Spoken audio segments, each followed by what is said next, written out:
Hi, everybody. Good afternoon. How is everyone doing today? My name is Allie. I am the Youth Services Librarian at the Brighton branch of the Boston Public Library. And today I am so excited to introduce all of you to Amir, who is the voice actor and narrator of the Tristan Strong audiobooks, amongst others. Amir, if you'd like to say hello before I read your bio, you can feel free. Hi, everyone. Get ready for my pretentious bio. So Amir is a narrator, actor, and playwright who lives in Los Angeles, California. His audiobook debut, Tristan Strong Punches a Hole in the Sky by Kwame Mbala, and won a Golden Earphone Award, and he subsequently recorded works by Jerome Dickey and Dr. Ian Smith, Ibram X. Kendi, Frederick Douglass, and Nelson Mandela, as well as award-winning narration for Tristan Strong Destroys the World. You can hear him as the voice of Yasir in the video game Abu Kasham and in the H.P. Lovecraft Society radio plays, and as a regular on the Open Door Playhouse. He can be seen and heard in commercials for Ford, Adidas, Kaiser Permanente, Facebook, as well as many others. On stage, Amir has appeared at the Chicago Shakespeare Theater, the Geffen Playhouse, California Shakespeare Theater, Pennsylvania Center Stage, the Skylight Theater, BS Theater, A Noise Within, and many others. His on-camera work includes Chicago Med, Empire, The Odd Couple, Tosh.0, and many others. He received his BFA from the University of Miami and his MFA from Pennsylvania State University, and he uses he, him, his pronouns. And without any further ado, let's take a look at a day in the life of Amir, our audiobook narrator. Chris, roll the video. My name is Amir Abdullah. I'm an audiobook narrator. It's an exciting job. I get to read books for a living. Get to use my imagination to help provide it for other people. But right now I have to brush my teeth. Face mask on. Gotta get ready to leave the house. Tie up, straight. Wave cap on. Get the bag. Today and every day. Shoes on. Time to head out. Don't look at my apartment number. But wait, there's something different about today. Oh yeah. That's right. Shoes off. I get to go work at home today. In my home studio. Make sure I have everything. Got the water bottle, computer, check. Microphone, check. XLR adapter for the microphone. Kitty cat in the other room, check. iPad, check. Headphones, check. I'm ready to read. Let's go. So I've turned to page 175 because I think this is a brilliant example of what we have to do in preparation for each page. So the entire goal of this is to, as I'm narrating, not have to think, not have to overthink each word on the page and have to figure out what's going on as I'm telling the story. I want to know what's going to happen ahead of it, but also be able to tell the story in the moment. I know that may sound confusing, but as I go through this process, I think you'll understand. So I'm going to erase all my notes, and we're going to start from the top. Okay. So we're starting mid-sentence here of DJ Culture. So DJ Culture is this New Orleans style vulture that's really intimidating and hungry, wants to eat Tristan. So we know this is an intimidating character. So and his language is that of the rapper Birdman, but y'all shouldn't know who that is anyway. So his words, a floating deer, a meandering morsel on my side of town. Hoo-wee, wreck, it's about to go down. The bird did a little hop step and flapped its wings. I gagged. The odor was nasty. And was it rapping to me? Ah, that gives me a clue. So that means I need to be making a note that says I need to rap this. So I will put this in quotations, parentheses, and make sure I wrap this line. That way I'm doing what the author has asked, and I'm able to paint a really, really interesting and fun character with DJ Culture. Just then, I realized I wasn't alone. A group of smaller birds, magpies, hawks, and even a trio of chickadees. Okay. So there are three other groups of birds that are here: magpies, hawks, and chickadees, circled above, shouting out encouragement to what was apparently their leader. Get him, boss. Tell him what the deal is. Break it down for him on the 1 and 3. Great.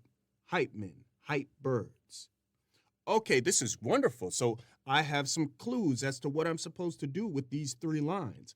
The clues are we have magpies, hawks, and chickadees. So that's what all 3 of these. Let's say this is the magpie, this is the hawk, and this is the chickadee. So I have the option to highlight these in different colors to denotate different characters. So let's say the first one is the magpie. The magpies have really nice voices. The hawks are more birds of praise, and the chickadees are really tiny, teeny, itty bitty birds. Okay, so let's try to play those characters as such. And we know they're trying to hype up DJ culture. So let's do that. Let's hype up DJ culture. Oh, get him, boss! Tell him what the deal is. Break it down for him on the 1s and 3s. Great. Hype men. Hype birds. Whatever. The giant bird strutted forward and shook out its feathers. What's the matter, dinner number 2? You come to my home and think I wouldn't notice you? I run the Inyanza, baby. This is my turf. Now just hold still, or this'll hurt much worse. Inyanza. Okay, so we want to maintain our rapping cadence here with DJ Culture's line. Ooh, let's switch back. The key is also consistency in the way that you're highlighting. That way, as you're reading through the work, once again, you don't have to think too much because you've color-coded everything. So I know when I'm speaking in DJ Culture's voice that it is this light blue color, okay? What's the matter, dinner number 2? You come to my home and think I wouldn't notice you? I run the Inyanza, baby. This is my turf. Now just hold still, or this'll hurt much worse. Inyanza. So I had made it to the City of Lakes, but that was in the grasslands. How had I ended up so far from the Golden Crescent? What had Old Man River been thinking? And where was everybody else? I'm talking to you, little grub. Okay, so we know that this is DJ Culture. I didn't think it was wise to insult a creature that looked like it could rip me to shreds in any number of ways. So I just shook my head and covered my nose and mouth with the crook of my elbow. So, we know DJ Culture is really intimidating, so I could probably punch up that intimidation of knowing, even as I'm narrating this to the audience as Tristan, I can let you know that I probably shouldn't test this dude. Anyway, so that's how I tend to try to break down each script. So we know that DJ Culture is rapping pretty much everything, and we know Tristan Strong is very, very terrified. So all of these things, these emotions should come through, in addition to having them be really important hints that will help me tell the story and give really distinct character voices to each character in the book. I hope this was helpful.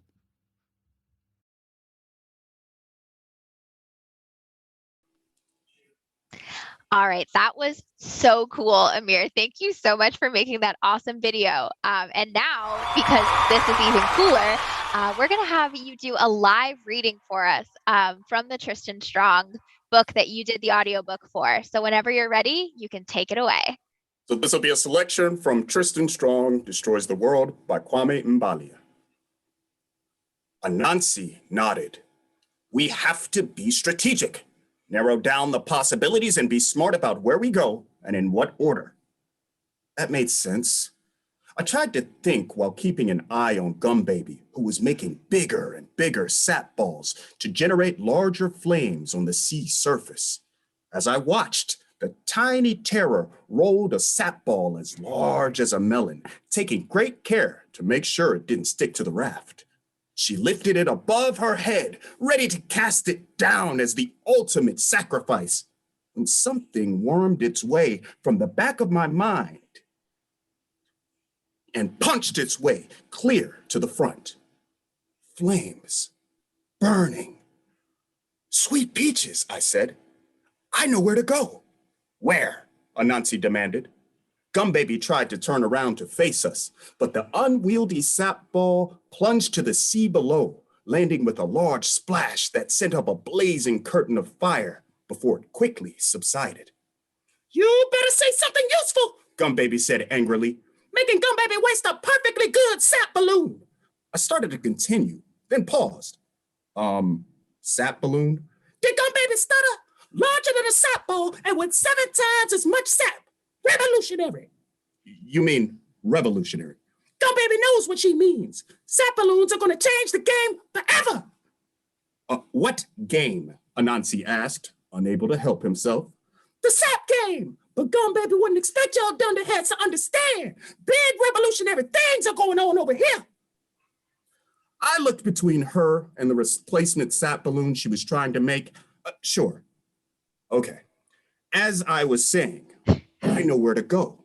The Ma'afa basically told us, remember? It said the Angry One lived in the burned ruins of a lair. Well, where is the one place we know Bear has family ties? It's currently a burned out shell, and everyone was specifically warned to stay away from. Gumbaby, Ayana, and Anansi stared at me like I had sprouted wings from my forehead. Now, what are you babbling about? The spider god said. Told you he was a bumbletongue, Gumbaby muttered. I shook my head, then scooted back to the rear of the flying raft and grabbed the rudder. Laugh it up now. You'll see. Fine, Anansi said. Where is Bear's hideout? I grinned.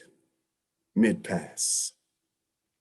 Oh, Thank you very much. yes, that's so good. Thank you. Gumbaby Live is even better than Gumbaby on the audiobook. Like, it's just so fun to watch, like, your physicality with it.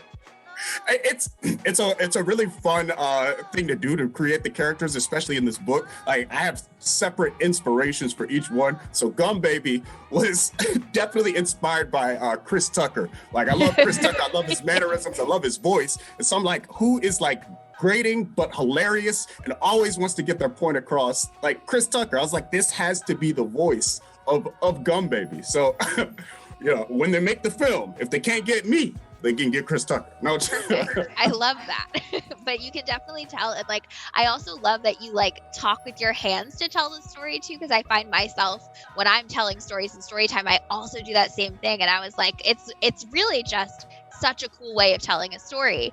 And you go ahead. Yeah, it's a fun thing to do, but sometimes you do also have to be conscious of the microphone that's in front of you and not make too much noise. But it's an expressive story, and it really helps me get into it and really deepen what I want to do with each character. So it's a lot of fun to tell the story that way. That's really awesome. And I know you showed us in the video that you made, and then also just now when you were reading, like the annotations you make for yourself. Can you talk a little bit more about your process in terms of like taking a book and turning it into what we just saw? Yeah, absolutely. So I'm a trained actor first, and one of the first things, and probably the most important thing when you're working on scripted work, is to be able to break down the script and understand where each character lives and what those characters' motivations are. So I think that basis was a really great thing for me in being able to approach audiobook work.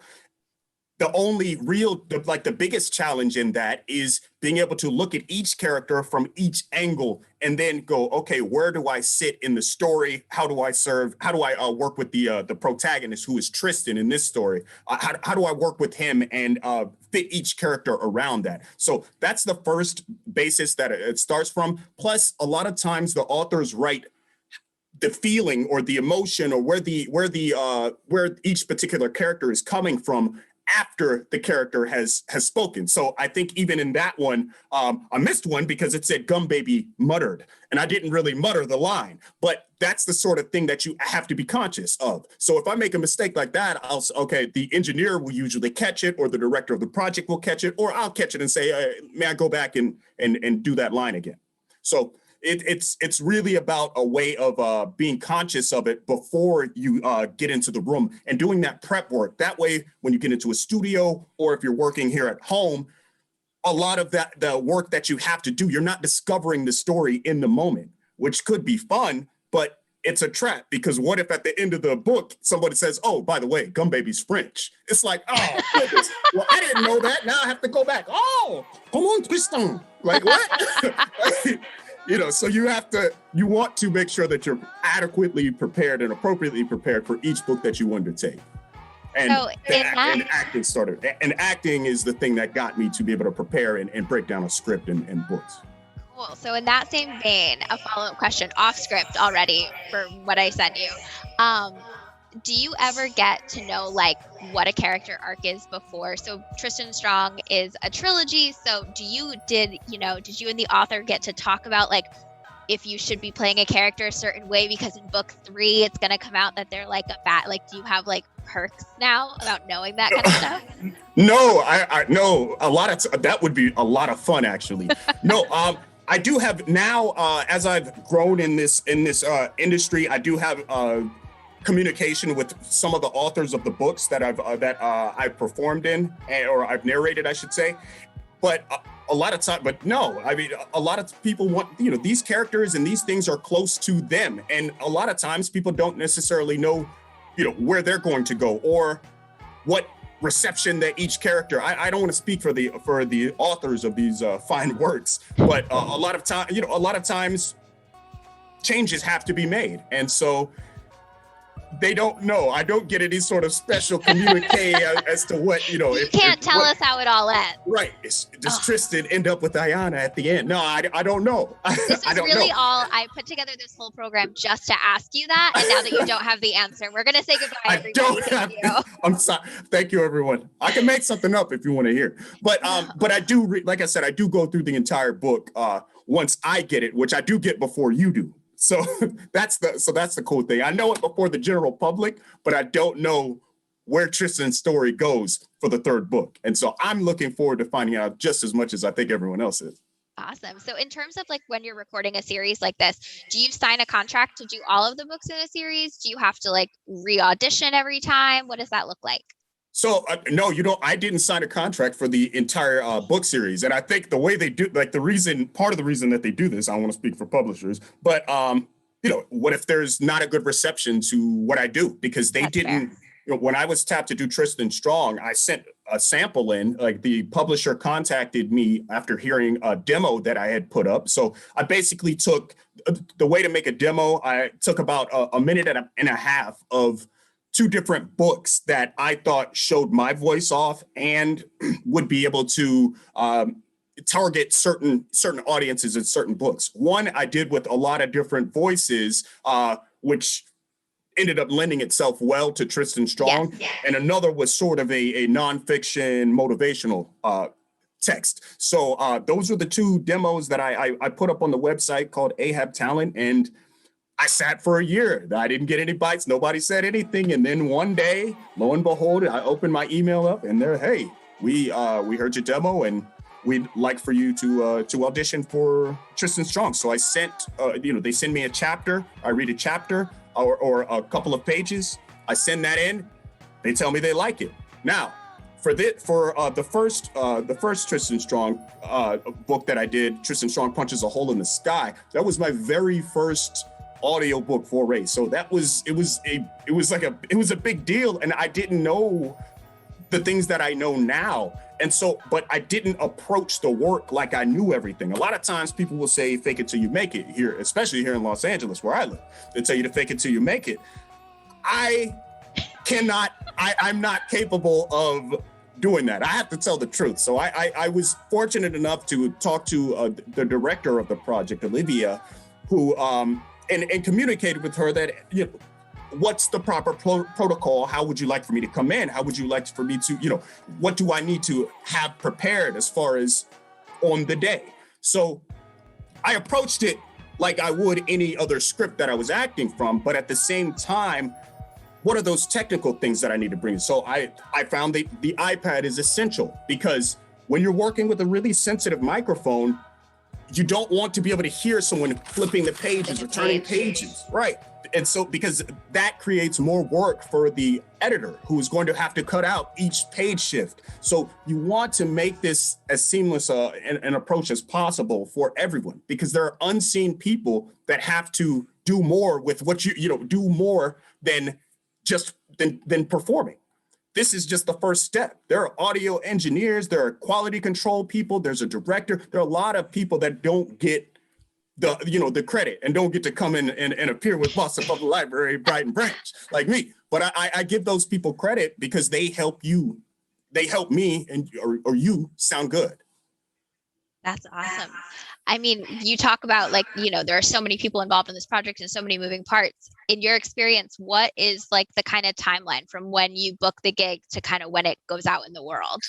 So the timeline definitely varies. So there's some books that come out a few months after. There are some books like as far as the printed word, the text that's already out, that then they say, okay, you know what, I think we should do an audiobook version. And then they approach an audiobook narrator. So the timeline really varies depending on what the publication schedule is. So I think probably the fastest that a book has come out working with some independent publishers has been a week after I send the audio back in. Oh, but wow. Those are much smaller projects. But a large novel or a large novel like this, if there are some mistakes, they call you back into the studio to do what are called pickups, which are, okay, if there are a couple words that were slightly unclear that the engineer or the director of the project didn't catch in the moment, the quality control person listens to it and says, okay, we need to redefine these words. So a lot of times that'll be 3 weeks later, they'll bring me back into the studio for an hour and go, okay, and say, okay, these are the words we want to hear. And so it varies. Very cool. I love the idea that you can like do almost like reshoots like you would do on a film set. Yes. In the studio. Yes. So speaking of the studio, obviously with COVID, everything has changed. What does that look like for somebody who does what you do? So do you still go into the studio? Like, what's that look like? That again varies narrator to narrator. But for me personally, I was in the studio as recently as yesterday, recording a new book. So, but the studio itself has varied. I was literally the only person in a 3 studio area.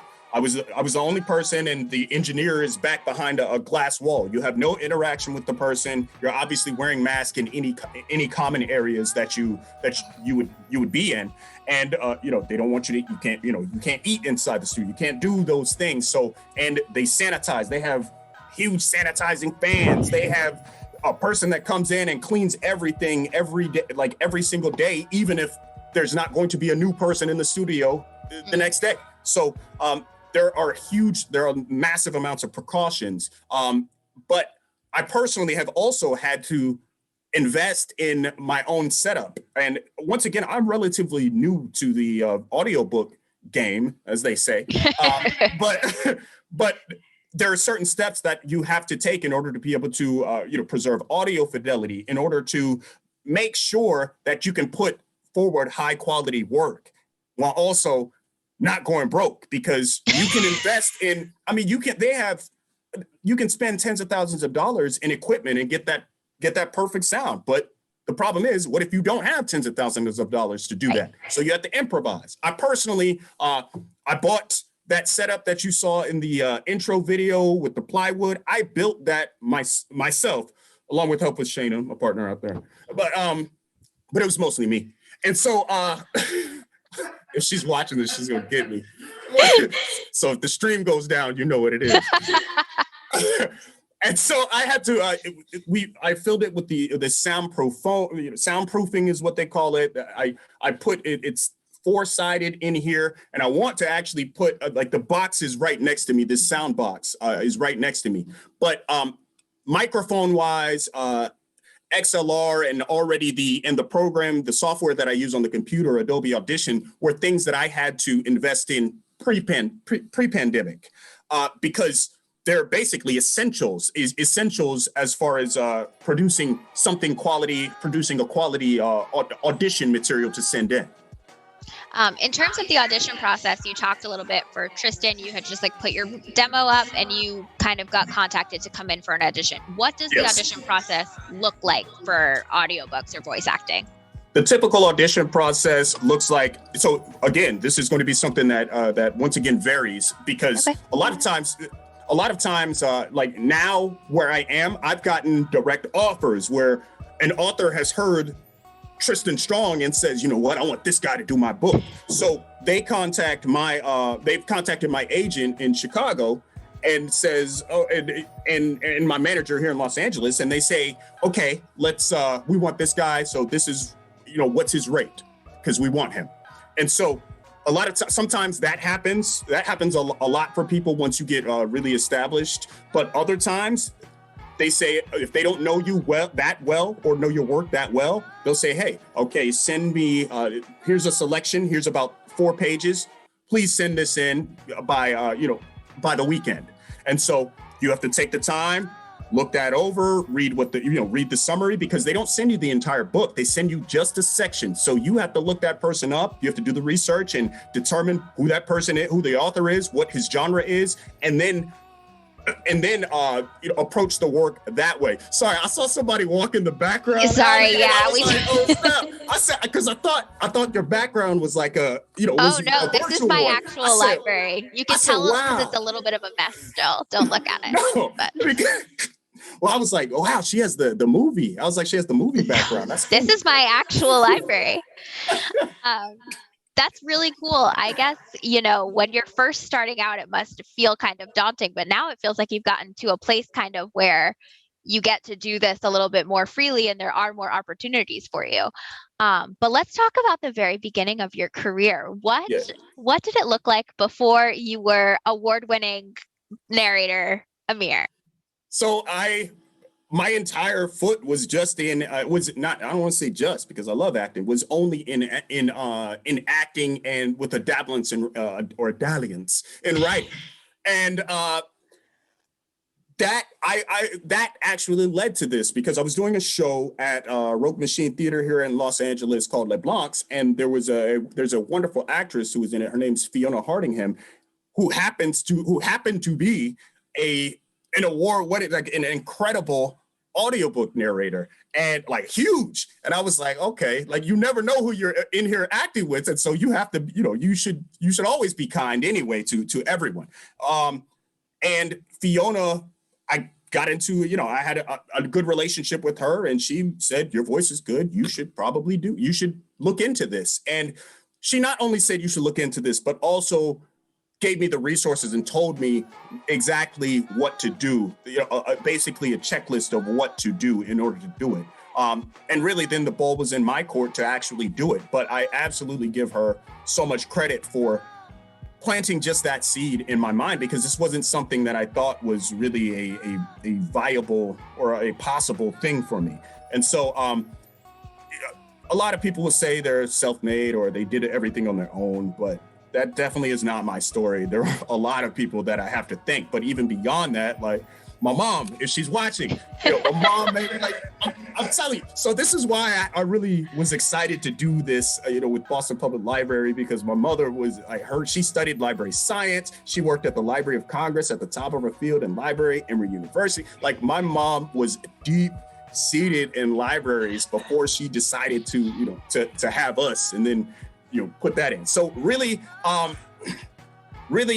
that, like, the library was so important. My mom would limit like the video game, like not even video games. She wouldn't even let me have video games. She made us go to the library. You got to go to the library and get some books.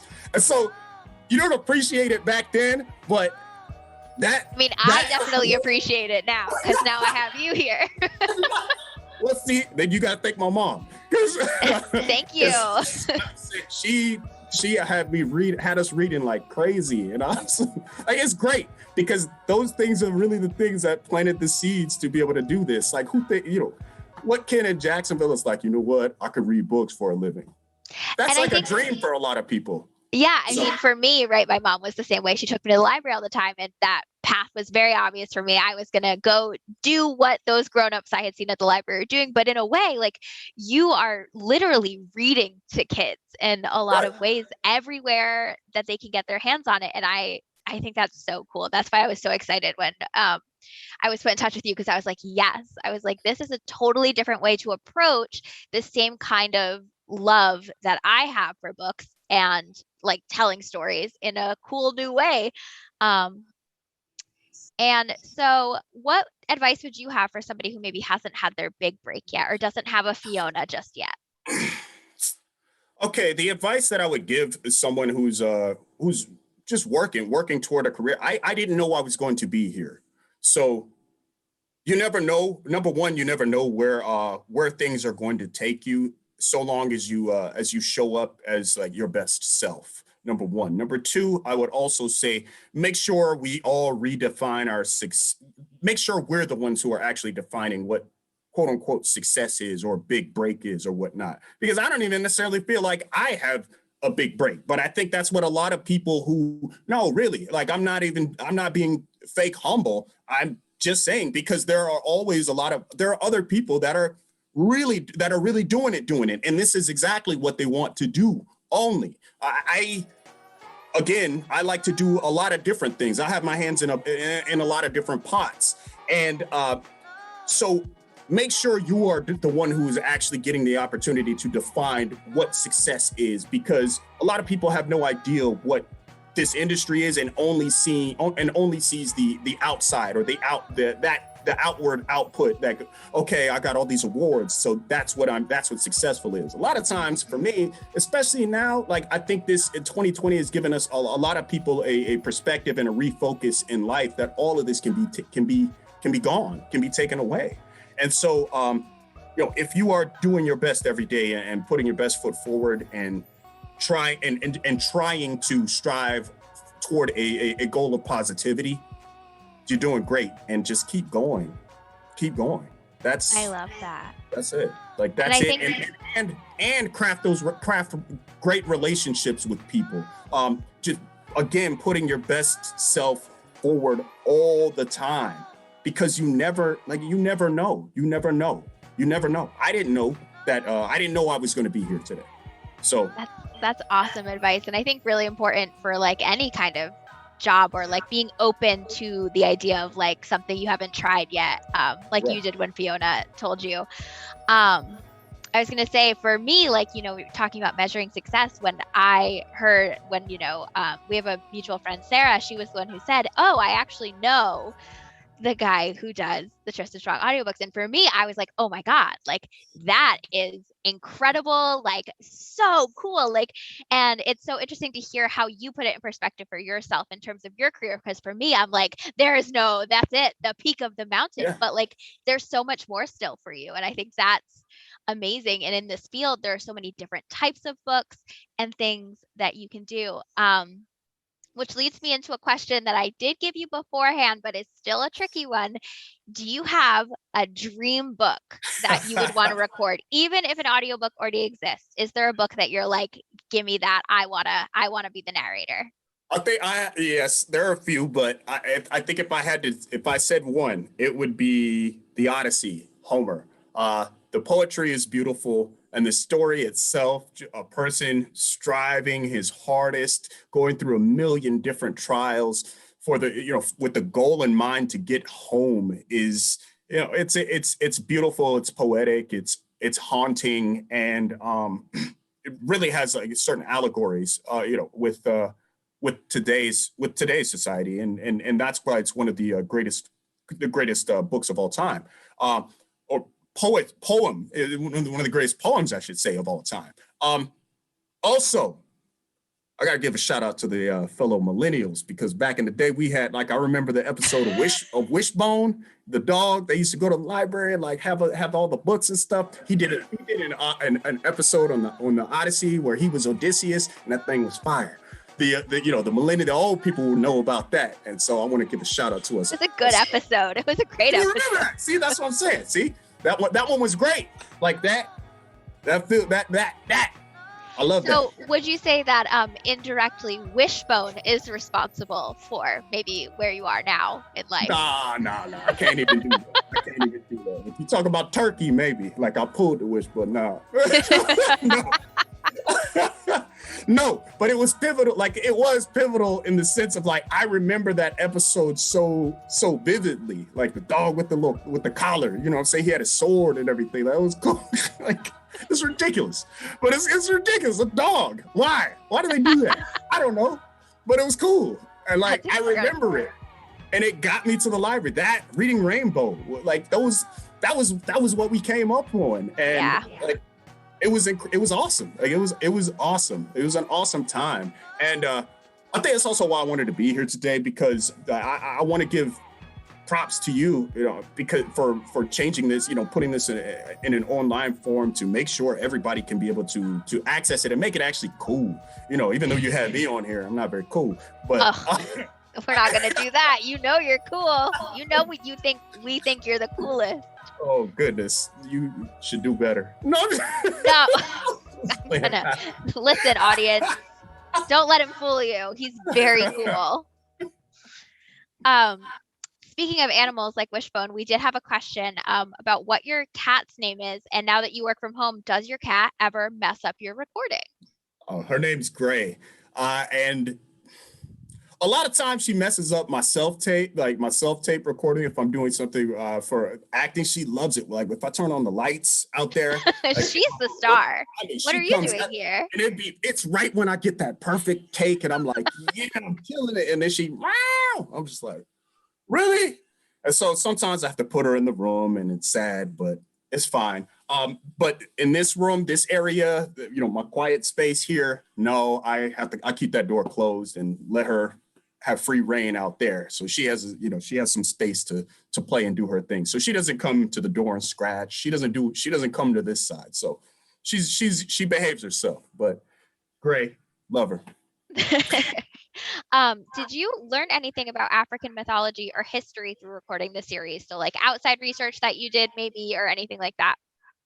I think, yes, I did. I think it was more so a revisitation and a reimagining of the African deities, like Anansi. I think even I think there was a show on HBO when I was a kid. Like I think it was like it was like a black fairy tale show. I forget the name of it, but they definitely covered a lot of like African mythology back in those days. And so I think it was definitely a revisitation. My mom also was instrumental in having us read a lot of the African American and African lore when I was young. So it was a revisitation, and really what Kwame Mbalia has done is reimagine these things definitely in a futuristic world, and in a sci-fi setting. Having Anansi be combined to this to a smartphone is great, and also having him be able to be this amazing storyteller. Yes, that's in line with the lore and the trickster aspects of him, but also having him be kind of snarky and like sassy. Like it's a fun reimagining of those things. So yes, there are the source materials of the folklore that we should absolutely go back to, but I think it's great because even with those, it's a building on those stories. So yes, absolutely, I had to do some research, but at the same time, a lot of my research has to come directly from the source material that I am working with, because that's what the imagination of it is. That's really cool. I mean, speaking from like a librarian standpoint, we always saw when the first Percy Jackson books by Rick Riordan came out, we saw an increase in circulation for kids with the Greek mythology books and getting back to those like foundational stories. And we kept seeing that kind of expand as he went into Egypt and Rome and all of these places. And it's amazing now that we have this opportunity to explore and to introduce kids to folklore from places that they not necessarily are from or that they didn't think about. And right. Watching that trend just like continue to expand and watching kids like build this huge foundation of like folklore knowledge to pull off of. Like I have kids now who can just like quote ancient Chinese folklore at me because they did some research after they read a book. Like, and I think that's such a cool way, is that it gives you this access point to the foundational materials that you maybe wouldn't have gotten if this wasn't like, such in the ethos, right? Right. A cool thing that's being brought out here. So yes, absolutely. Okay, we have another question. Who is your favorite character to voice in the Tristan Strong books? Oh, you know it's Gum Baby. Y'all know it's Gum Baby. Everybody loves Gum Baby. It's so fun. Like, it's so fun. She's so like shrill and like grumpy, but lovable and hilarious. My favorite type of character. I mean, it's so fun. It's fun to be in the studio. It's just fun to be in the studio and get to like, it's, but you have to be careful. You have to make sure you can sustain that voice because, Gum Baby ended up having a chapter in the first book. So it's like, okay, you have to make full time. Yeah, you have to make sure you can make the choices that you can sustain, because you're in there working on this, 40 hours in 4 days or 5 days. So it's somebody is listening to you, do this for all that time. And so I definitely love doing Gum Baby. Like, she's so fun. She's so fun. That's awesome. I mean, you can tell, like, when we were watching you do your demonstration earlier, the energy that you bring to Gum Baby is like so infectious. And I think you hear that in the audiobook a lot too. Like, I mean, I could have guessed who your favorite character was before we had this conversation, like, for sure, based on just like, I don't know, like how much fun it feels like you imbue her with. Like, it's awesome. Thank you. John Henry is up there too. John Henry is great. His deep voice and knowing the legend, like that was cool. That was cool as somebody who grew up with that particular folk tale. Somebody hammering away really until it killed him. And then getting this reimagining of this person as not necessarily, not that he wasn't a true hero then, but being a true hero that gets to live and continue on. Like, that's fun and impactful. And it was like, wow, I get to revisit these stories that, go away when you're doing the hustle and bustle of trying to just make a living, and getting to revisit that. I'm telling you, it's fun. That's amazing. And it's so cool that this is like your first foray into audiobooks, and it's been such like a fun experience for you, but also just like as a listener, it was such a fun thing to listen to. And like just like the voices were so engaging and everything. So like I was a fan even before I knew I could con you into coming to visit my library. I willingly fell for the con. Just as a reminder to the audience, you can submit any questions that you'd like me to ask Amir here today before we wrap up in about 15 minutes. So go ahead and put those questions there. Laura is making sure to channel them right to me. But we do have some more questions waiting in the queue. So I'm going to keep on going, but feel free to add some questions in the chat, and Laura will get them to me. All right, we also have, how do you keep the different voices for the characters consistent? So we saw a little bit of your method with the highlighting, but and you talked a little bit about sustaining. How do you make those choices so that you can sustain? Again, this is not something that I end up doing alone. A lot of, especially when it's a bigger series like this, like Tristan Strong. So the publisher has been kind enough to pull, because sometimes it's a year between the book, and I can't, I don't have a chance to listen to Tristan Strong every day and keep those voices fresh in my mind. There's some choices that are so distinct that it's like, yeah, okay, I have that in the bag and I can pull that out immediately. But there are other characters that, go away over the course of a year that you don't remember, the exact intonation. So the publisher is really wonderful about pulling little samples and having them ready for you. They send them to me beforehand as I'm prepping to do the book. So I can hear them and go, okay, all right, I know what that was, and make sure I highlight it in a particular color. Like, I know for a fact, I know Gum Baby's color is orange all the way through. What color is orange? That makes sense. Yeah, throughout the whole thing. So I know where to get ready there. If it's somebody like Shambleman, I can highlight it gray, as you saw in the little color palette that I had. So Tristan is obviously yellow, and that's the base, that's the base character. So I try to live there as close to myself, maybe with like a higher intonation since he's younger than I am. But the main character I start with from my own speaking voice, because I know that's something that I can always, sustain and maintain. So that's where I live from with the main characters. And so I get little audio samples. The director is either, since it's been COVID, the director is able to listen in to the session, and they'll say, okay, here we need to hear. Let's go back and hear a little bit of the granddad. And so, okay, she plays a quick sample, and then I'm able to go into it. So there's somebody there that keeps me honest with each individual character. Really, I mean. So you're not like reinventing the wheel every time. You can use your tools that you've already developed and the people around you. Could you imagine if I came in with I changed Gum Baby's character? Just totally different Gum Baby. Everybody's like, who is this? Like, what book is this? I got changed Gum Baby to like Barack Obama's voice. I mean, I would still listen to it. I mean, like bad.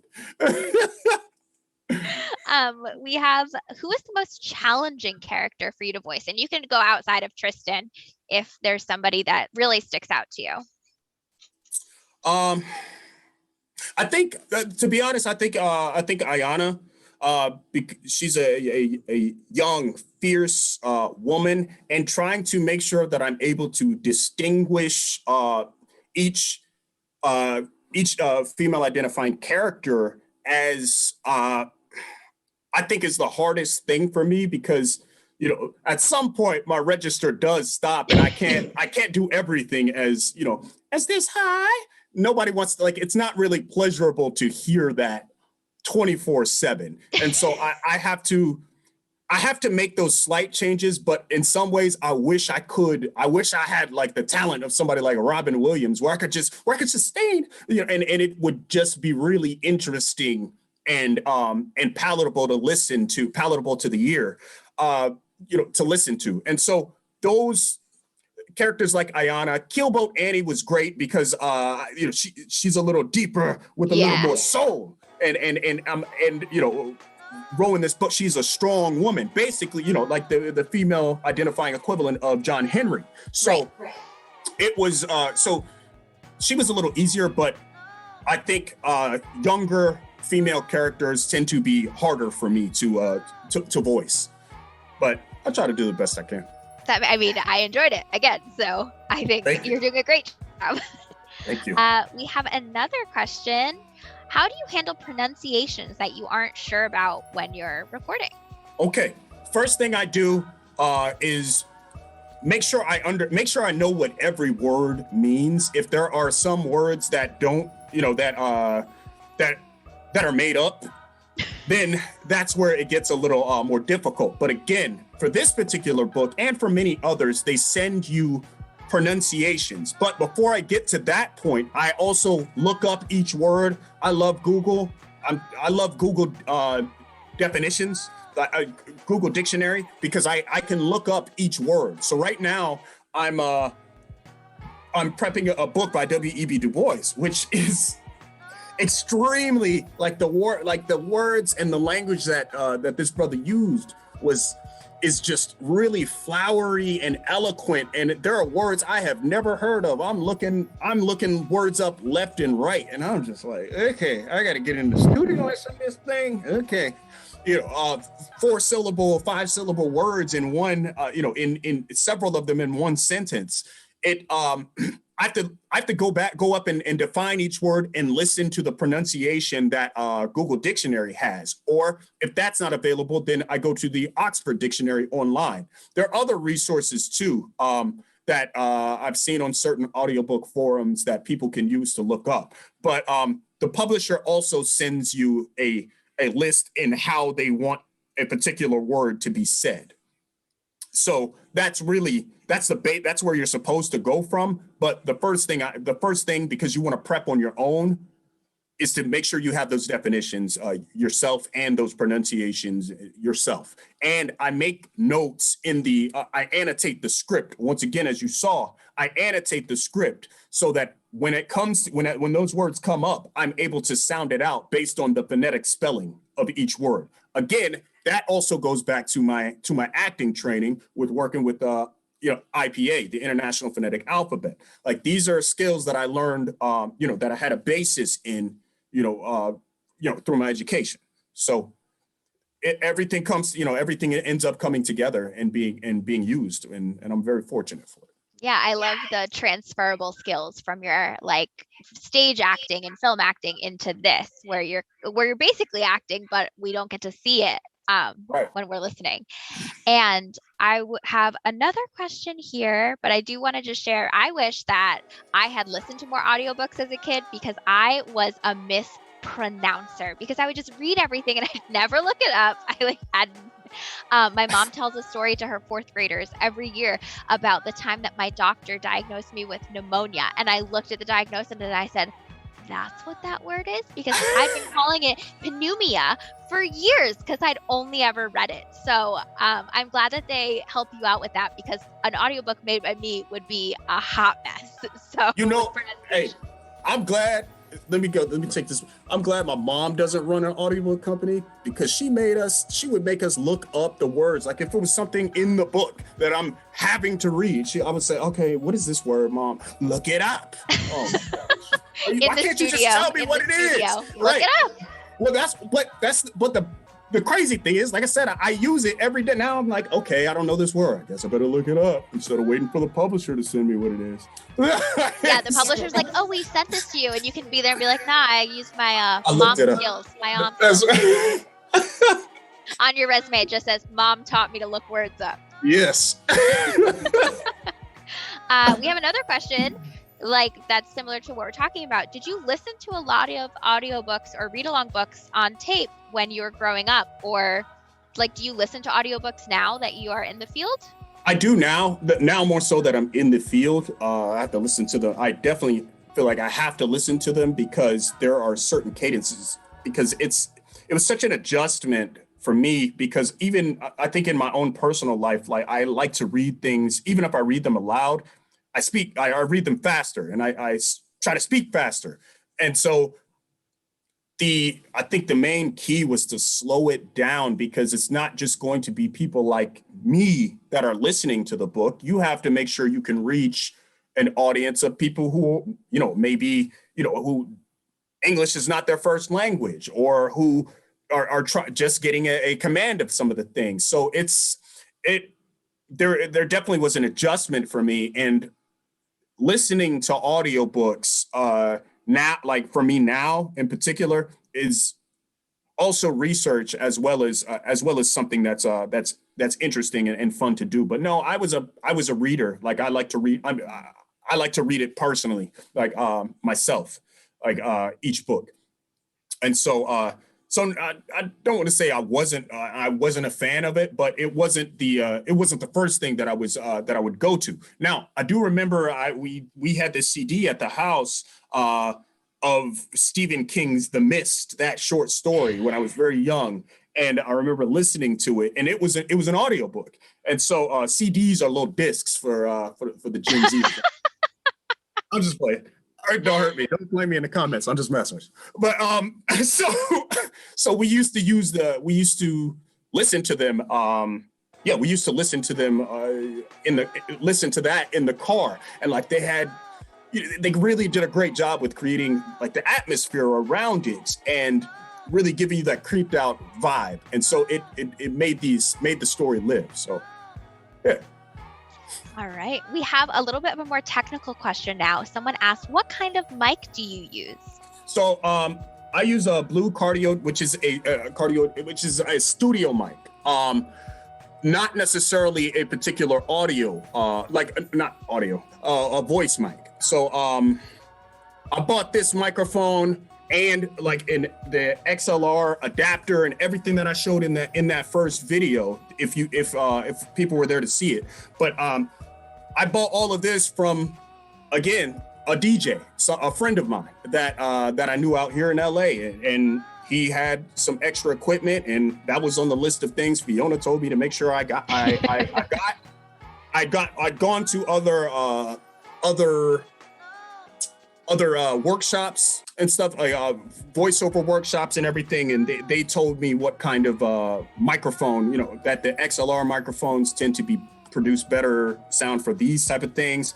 And so, yeah, I got an XLR mic, got the 3-prong where you can plug it into, amp speaker or whatnot, but the converter here for the computer. And so it produces really nice studio sound. The technical part, to be honest, is not my strongest suit, because I'm not necessarily an engineer, but they tell me it sounds good, so it sounds good. Go with it. No, but really, like, you have to develop a lot of these other skills. So the industry standard that a lot of people are using is Pro Tools, which is a really expensive program. So how do you break in when you are, trying to break even and pay the rent and everything? Like, it's hard, because money gatekeeps a lot of these industries. So you really have to do the best that you can in producing the best quality sound. So if that means somebody might not be able to afford to build a whole thing and get all of this, and somebody might not be able to afford to do that, but you want to be able to still put your hat in the ring. So if you have a car, or if you know someone that has a car and a garage, you can get into a car, close all the doors, close all the windows. That's a good space for people to be able to record either, and if you can't use that on a mic, our smartphone devices are a good substitute if you really just need to put something out there and then get to the next spot. But again, don't necessarily represent yourself. If you don't have that type of setup, make sure you're honest about that if somebody contacts you about a project, because you don't want to be scrambling. Like, you don't want to be scrambling and then not be able to deliver. So be upfront. I would say be upfront about where you are, but also be proactive in trying to improve your setup each day, because I'm well aware everybody cannot afford. I can't afford to buy. I don't want to afford a $700 microphone. Bring me into the studio if y'all like me that much. Right. Yeah, I will say, as just a little shout out to our Boston teens, if you email virtualteenroom@bpl.org, we do have resources to get you guys access to that kind of equipment in a lot of places. What's that email? No, just Virtual Teen Room. We'll just send. Amir's going to fly across the country actually to use our equipment. But yeah, we can help you.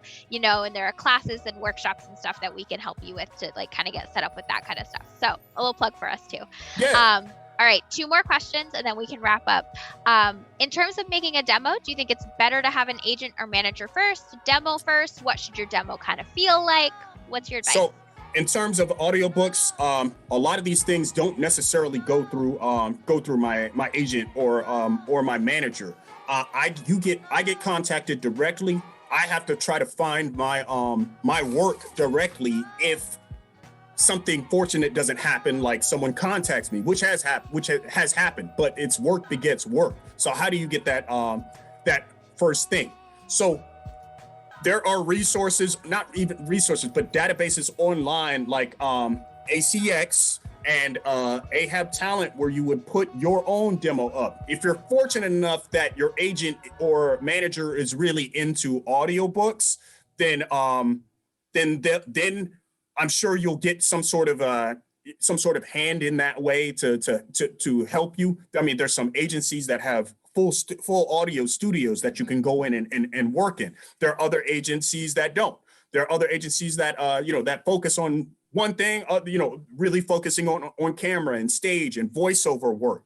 There are others that, so you can't. I say you can't rely on an agent and manager to do that work and really define the career that you want to have. And I think that's good advice, not just for audiobooks, but also stage and film.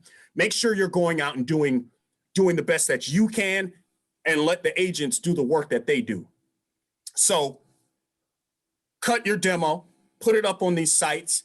Now, also the great thing about this industry is it's still like there's so many books that are being put out that they're still looking for people. So a lot of times if you go on the publishers' websites, they'll say, okay, you're interested in being a narrator, send your demo to this email address. You don't necessarily see that on for major studios if you're trying to do film or stage or whatnot. They're not going to say, okay, send us this email if you're interested in doing this. You can still find that with a lot of the audiobook publishers. So it's twofold. So, but I definitely say you focus on that. And then once the agents see what you're doing, they'll say, okay, let's see how we can build on that. So do your work and put your grind and your time in. I love that. Put your grind and your time in. I love that. Made that up right there. It was good. Perfect. Put it in your next demo. It's great. All right. Last question. Did the art for the stories influence your performance at all? Chris is going to love this question because he works so much with the art for this layout. To be honest, not really, but I love it. It's so good. Like the art, the cover art is so good for Tristan Strong. And I do find myself looking at it, but no, I wish, because I want to give credit. Like I want to give credit to the illustrator because it's a beautiful cover art. But no, not really, because I crafted really from my imagination to take from, to deliver what Kwame Mbalia's vision is.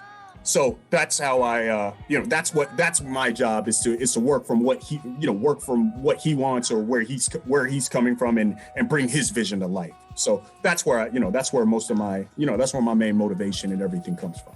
Gotcha. And I mean, especially if you're getting the books early, sometimes the art isn't finalized and you don't even have access to it till after. It would kind of be too late to integrate that into.